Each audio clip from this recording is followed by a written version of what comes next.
Graça e paz, conectados com a palavra.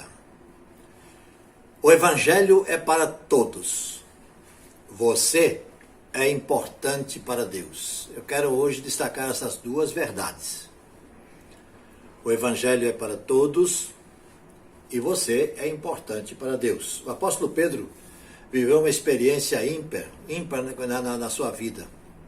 Sendo judeu de nascença e formação, ele via o seu povo, o povo judeu, como um povo acima da média. Pela ótica dele, de Pedro, e outros que pensavam da mesma forma como ele pensava, haveria na terra duas classes de pessoas: os judeus e os demais. Esses demais também muitas vezes denominados como gentios. No livro de Atos dos Apóstolos dá conta de que foi bastante difícil a caminhada da igreja no seu início, como foi a igreja nos seus primórdios. Então nós vemos personagens como Paulo, Barnabé, Silas, Timóteo, dentre outros.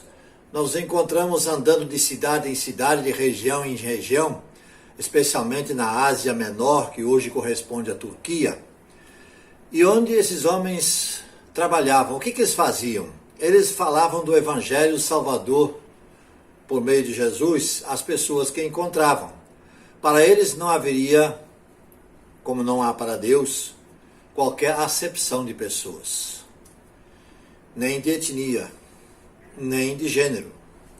Foram bem recebidos em alguns lugares e foram repelidos e perseguidos em outros. Algumas vezes foram presos, açoitados e até apedrejados.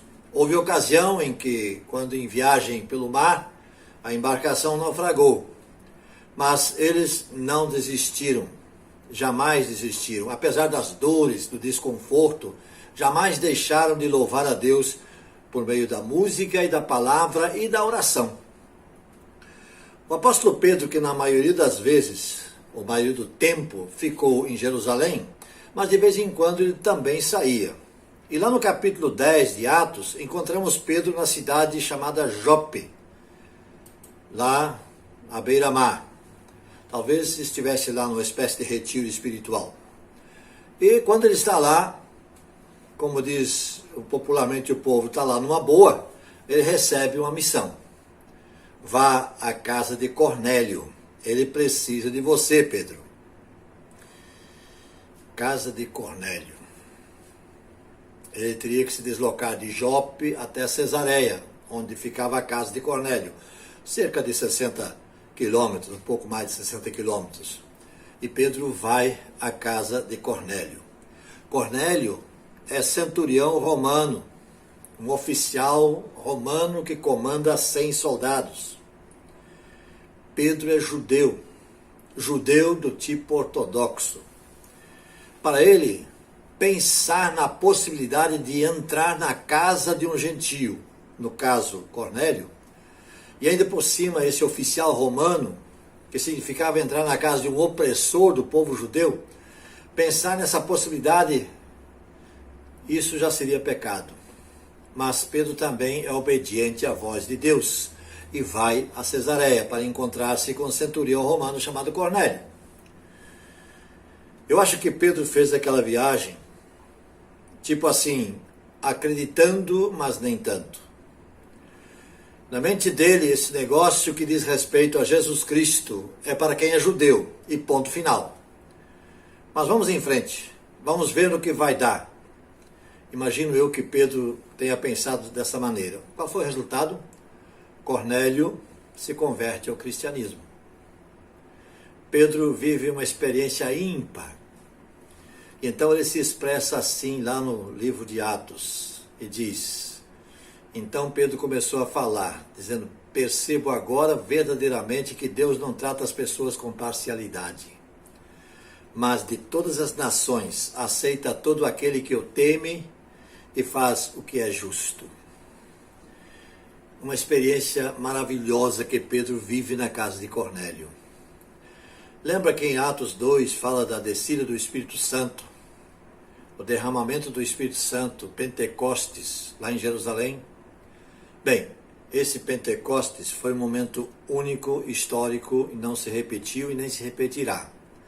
Mas na casa de Cornélio houve um evento semelhante, onde o Espírito Santo desceu, a exemplo do que aconteceu no Pentecostes, para mostrar a Pedro que o Espírito de Deus atua na vida de qualquer pessoa, até mesmo na vida de um centurião romano, e não somente na vida de um judeu. Essa foi a grande lição que Pedro aprendeu. Deus não faz acepção de pessoas. O Evangelho é para todos, e você é importante para Deus. Não esqueça disso jamais. Que Deus o abençoe. Agora, se puder interromper um pouquinho a sua atividade, caso esteja fazendo alguma coisa, vamos orar comigo. Venha comigo à presença de Deus em oração. Senhor, nosso Deus e Pai Celestial, muito obrigado por esse grande exemplo que é o apóstolo Pedro e o que ele experimentou nessa missão que recebeu na casa de Cornélio, centurião romano.